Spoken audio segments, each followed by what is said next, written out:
feel like with AI, it's similar to the Industrial Revolution. You had the computer age, and then it moved into the internet, and now you have AI. And it's just, these are big shifts, but it seems like it's always created more jobs and more opportunity. A lot of people really buck the invention of the automobile, and one of the famous quotes is all the headlines of the newspaper saying, the horse is here to stay. No one could fathom a world where people weren't on their horses. The heartbeat and mindset of being adaptable is more important than narrowing in on one specific thing like AI, or like COVID a few years ago, or like the dot-com bubble. Change your thoughts, it changes your attitudes and beliefs, which changes your actions, which builds your habits, and your habits create your life. This is the Bender CFO Podcast, where we empower business owners to gain financial clarity and maximize growth. Hey guys, I've worked with marketing agencies for over 20 years. Have you ever wanted to know some key metrics that you should look for as a marketing agency? Have you ever wanted to understand how to forecast your agency better, in the sense where you hit the key metrics, the gross margin, the operating margin, different revenue per person metrics, whatever you would need to be the most successful and hit your goals, to add value? So we have the ultimate guide for financial forecasting for marketing agencies. It's free, really. You just need to click on the QR code, go to the URL, type your name and email, and you can download this free guide. It's not very long, 10 pages, but it gives you some insights that you can find valuable in helping to do a forecast and understand whether you're hitting the metrics you need to hit. So check out this guide. Would love to have a conversation with you if you have more questions.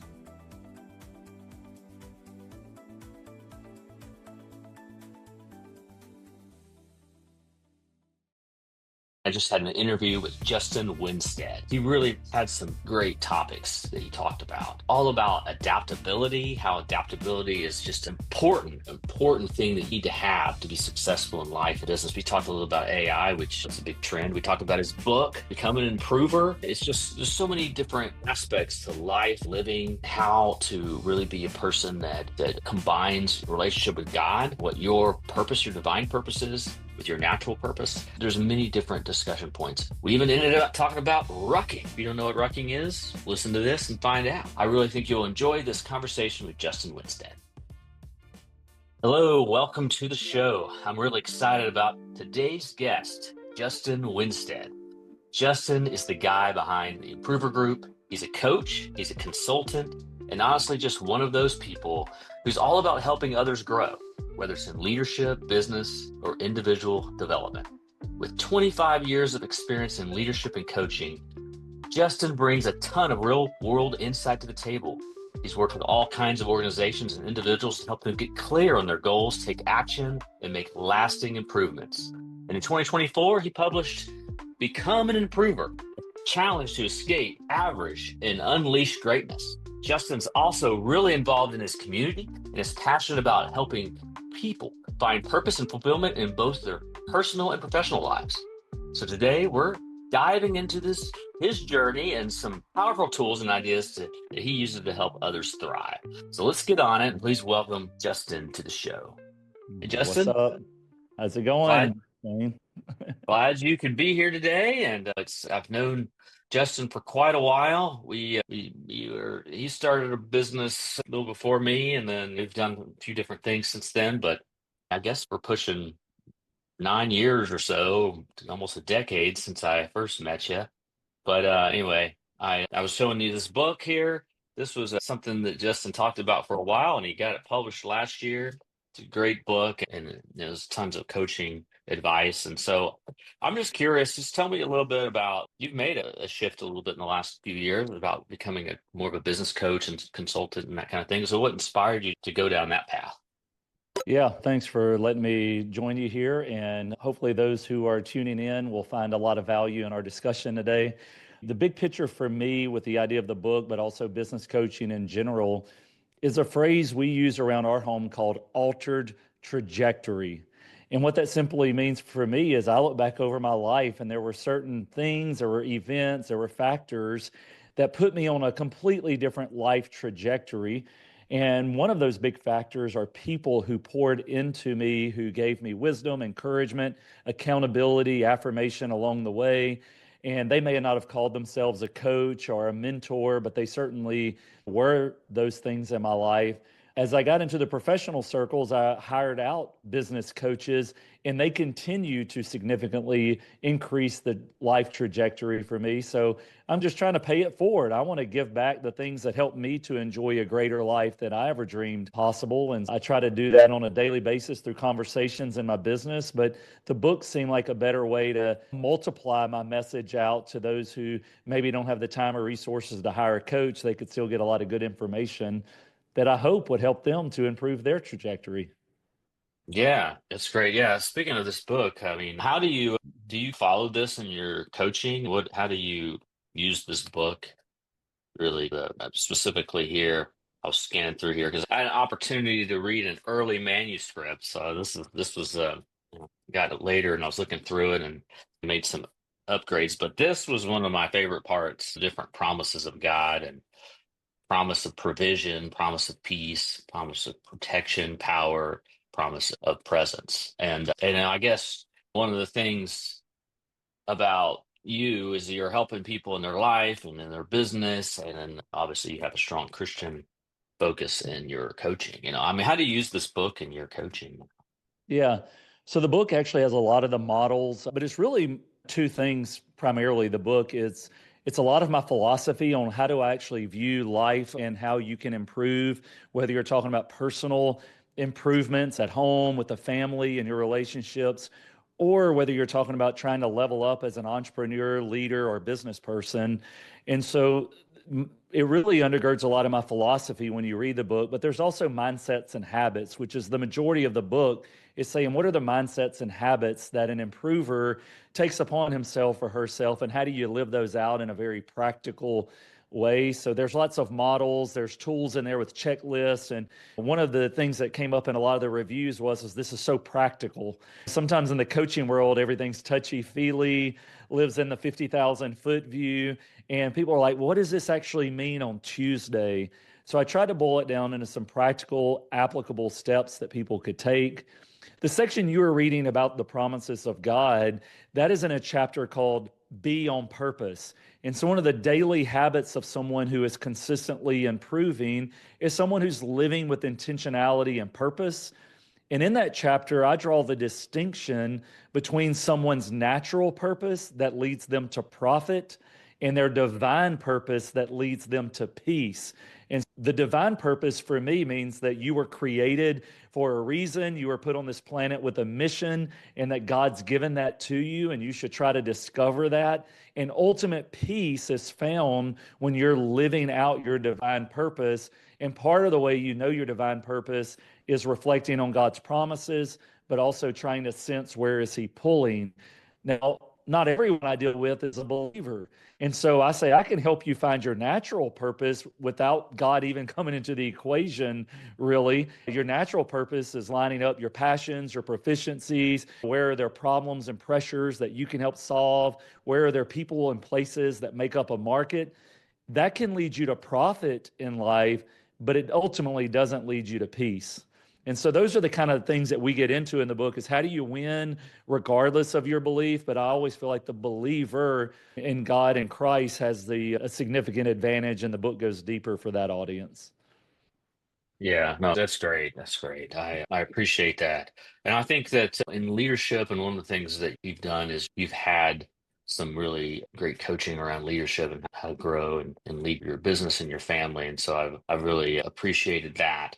And just going through this book it's really a powerful book. So hopefully if anybody checks this out, I think you'll be encouraged by it. And just there's so much in probably one of those things where I need to go back and I was scanning through again before this talk, but I could go back and get a lot out of it the second read. So it's good Yeah, stuff. So for well, anybody who wants it, you can go to improverbook.com, and that'll link you to all the places like Amazon that you can get it. There's also some bonuses on there if people want to get a behind the scenes, like what was it like writing a book? What are things that if I'm considering writing a book, I might want to know? yeah. I've got some actually playlists, some Pandora and Spotify playlists, so you can get a lot of those freebies by going to Oh, cool. improverbook.com. Yeah, cool. Did you end up doing an audiobook on this? I have not done an audiobook yet, but it is in works. Oh, it's coming. It's coming. Yeah. Are you going to do your own voice? Are you on the audio, or are you thinking? I think so. I probably will. I'm a little bit raspy right now because of traveling and allergies, but typically my Louisiana Cajun with Louisiana country boy combined with my Texas twang, I think it'll make it unique. I always love audiobooks that when the author reads them because I feel like I'm having a conversation with them. One Mm. of my favorite ones, my first audiobook ever really was Decision Points by President Bush. And I remember Oh, listening to that, and it was almost like it was him telling me the story one on one. He was like, had headphones in. I felt like I was on the phone with him, and it was a really cool yeah, experience. Yeah, I'll be reading yeah. it myself. That's cool. I've seen your place. I think you got some of the technology to make it sound pretty good. So that's Right. what's important. That's great. So tell me, as we move into just different trends that you're seeing out there, are there certain emerging trends in business or leadership that you think entrepreneurs or business owners should be aware of right now? I don't know how you can talk about any trending topic in the workplace right now without mentioning AI. And that's obviously the biggest trend that's really turning entire industries upside down. And as I work with business owners, with executive leaders, the pattern that I'm noticing is there is a general certainty about the future, knowing that AI is here to stay and that our world is changing, but uncertainty about what do I do with it? How do I navigate it? There's some concern there. Am I going to get passed up? Am I going to get left behind? And so I am picking up there's an optimism and a hope, but it's very skeptical. And I'm just seeing that trend with a lot of people how to navigate this new landscape. Do you feel like there's certain things about AI that we're a little ways away from that replacing, and there's certain things that you do when you coach about leadership or just life in general. So you're probably safe there for a while, or but Yeah. let's just focus on our what we can.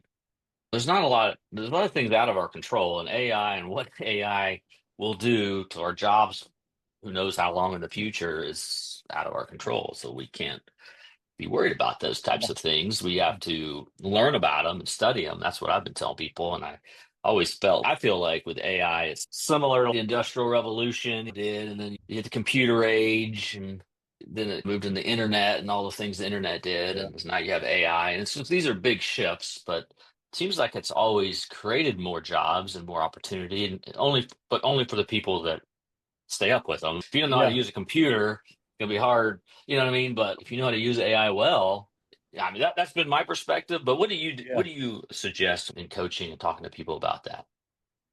Yeah, it's a fascinating discussion. And I think your point is really well taken that throughout history, there's always been these technological revolutions that it really scared people at the moment that it was happening. The things like the printing press, the wheel, even these things, which seem like magic almost when they came out. Like, how does this work? Because it was so new, but it did allow for greater productivity. A lot of people really bucked the invention of the automobile, and one of the famous quotes is all the headlines of the newspaper saying the horse is here to stay, and no one could fathom a world where people weren't on their horses to get around. And it actually reminds me of a story, and then I'll tell you where I think is maybe helpful for people going forward. But the story I'm thinking about with this is a few years ago I got to meet Robert Herjavec off the Shark Tank. He came out to Dallas Fort Worth, did an event, and he was sharing that he and the other sharks were off air having a discussion, and the topic came up, what is our common denominator? Like they started looking at all of their differences. We're men, we're women, we're different races, we're different educational backgrounds, we have different industries we specialize in, we're different countries of origin. So they were looking at all the differences. They said, what is the one thing that allowed each of us to go from here to here, that altered trajectory? And they kept they said it's got to be a characteristic or a personality trait, not a demographic or geographic trait. So they would throw out different words, and you could probably imagine some of the suggestions that people threw out to try to describe what is that common bond.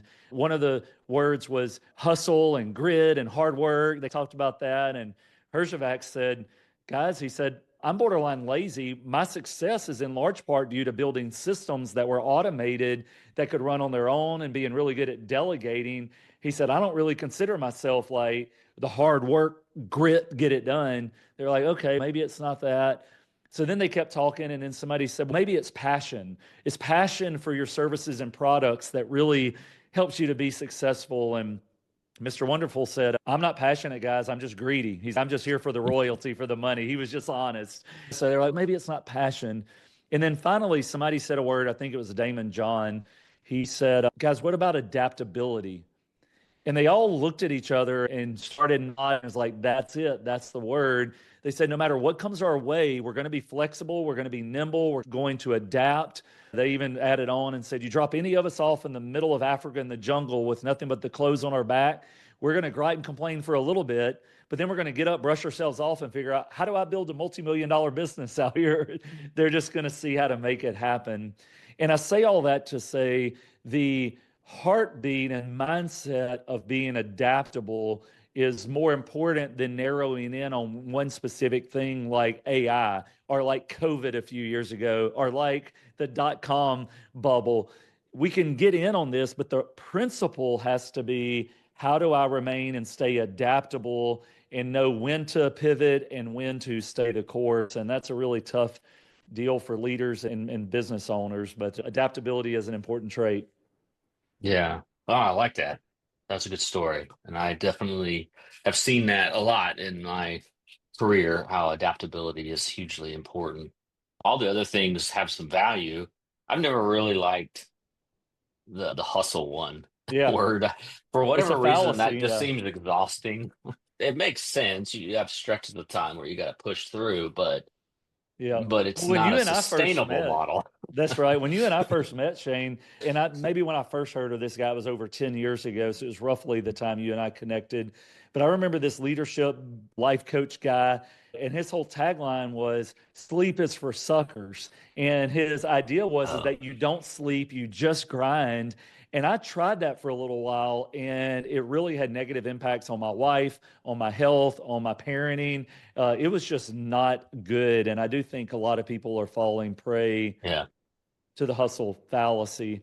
But if I can go back to your other question, so adaptability being the principle, people may be going, how do I adapt right now in the age of AI? What should I be adapting and how do I go about this? And of course, one easy answer is that you learn what apps are out there. Try to spend some time sharpening your skill set and examining the different models, the different tools at your disposal and seeing if any of those work.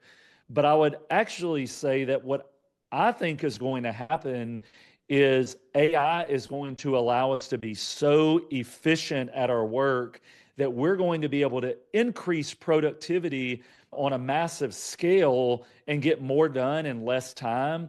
I am hopeful and actually believe that our standard of living worldwide, but especially here in the US, will increase and we'll have more discretionary time to do additional things.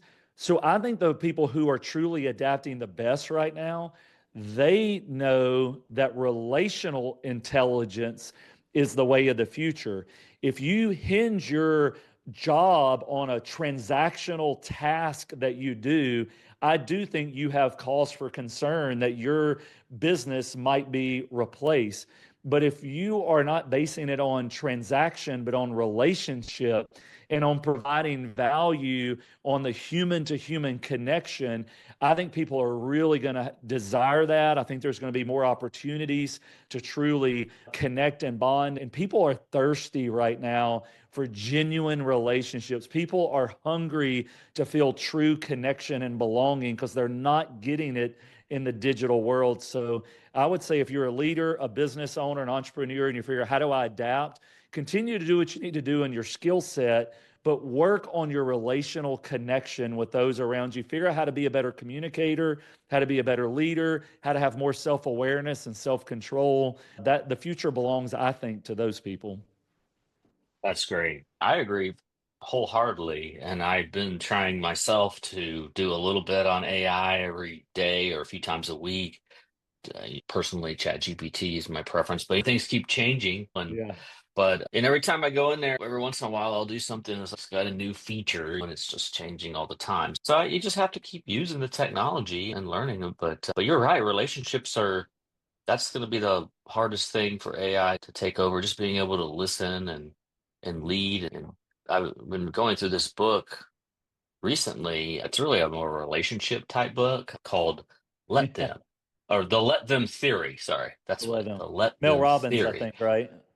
Yeah, okay, you're familiar with it. Yeah, it came Yeah, out a few months ago, late 2024. And anyway, that was just I'm early in the book, but it's all a lot about relationships and being able to probably the biggest thing that I'm getting out of it is that you can't control other people and what they're doing. And so a lot of times that relationship is like, hey, you're going to let them do what they need to do or what they feel like they should be doing, but you're going to let me figure out how to best communicate to them. Or it's this relationship give and take. And so anyway, I yeah, think all of those types of things, how you can better relate motivate people and communicate with people and coach or whatever it is you're doing. Family situation. I have family with four kids, and they're all like either teenage to young adult. There's not a lot of controlling. I can try to control, but young adults, it's coaching. It's just being there and listening, and hopefully you get a few nuggets here and there. But the AI is going to have a hard time for AI to replace things like that. And people want that conversational. They want people to listen to them. And every once in a while, I'll use AI for decision making, going through. It's actually really cool. This book right here is cool. Another AI book, AI Driven Leader. It is talks about using it in conversational, like back and forth. But at the end of the day, you're like, I'll just take that and I'm just talk to my wife about it.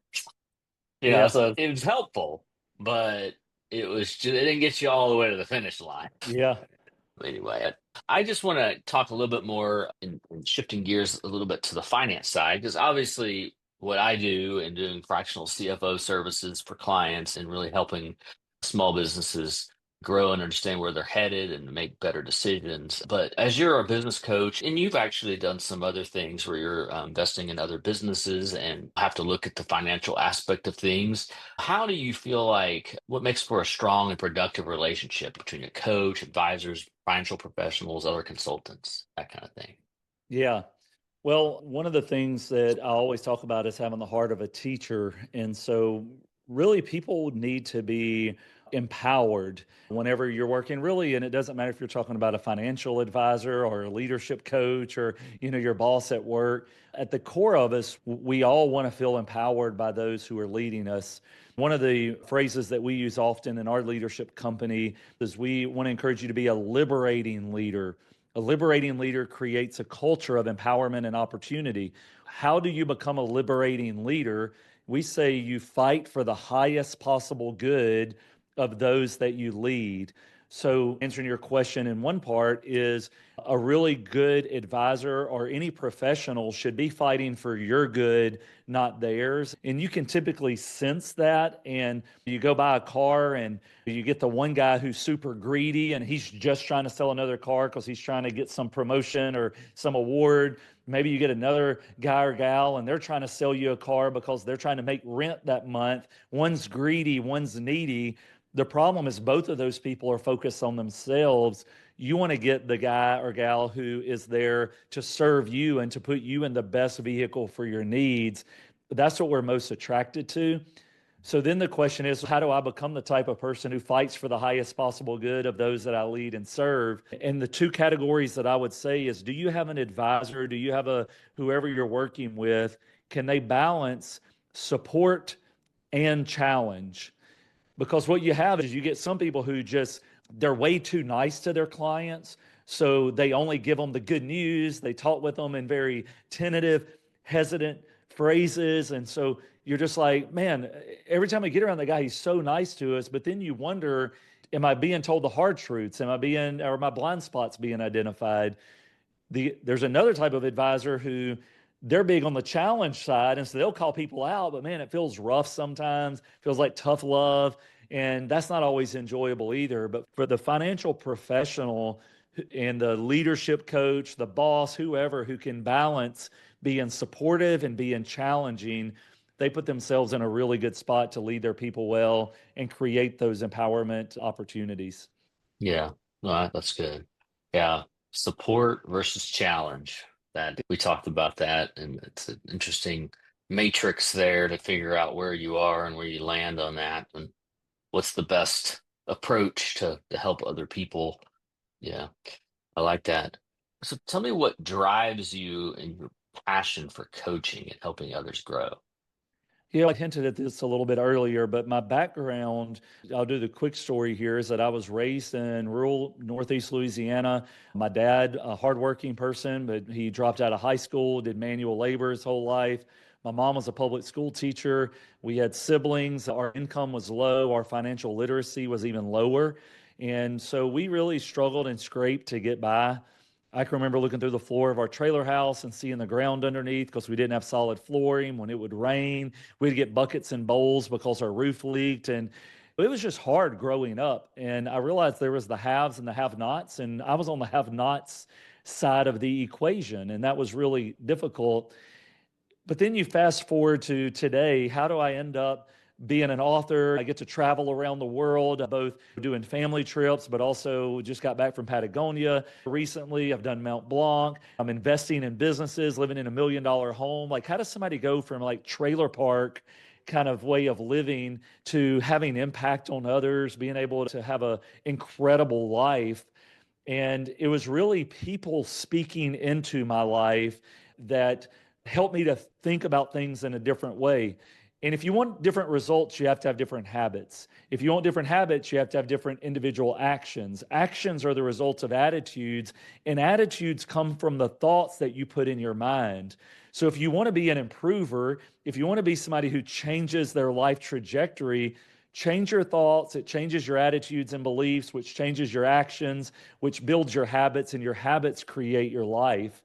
And I think that's where coaching has so much power, is helping people think and feel differently, because the answers are not always within. We feel like I've got everything I need. And in the one sense, you do.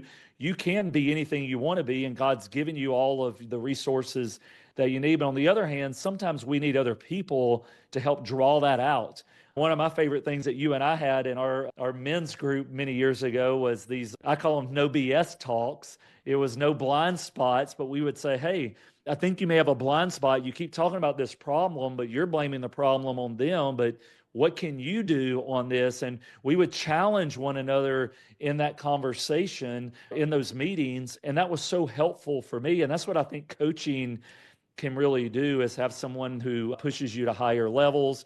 So I've had that happen in my own life. So I feel like that's why God put me on this planet, is to be salt and light and to help inspire other people to unleash the greatness that is within.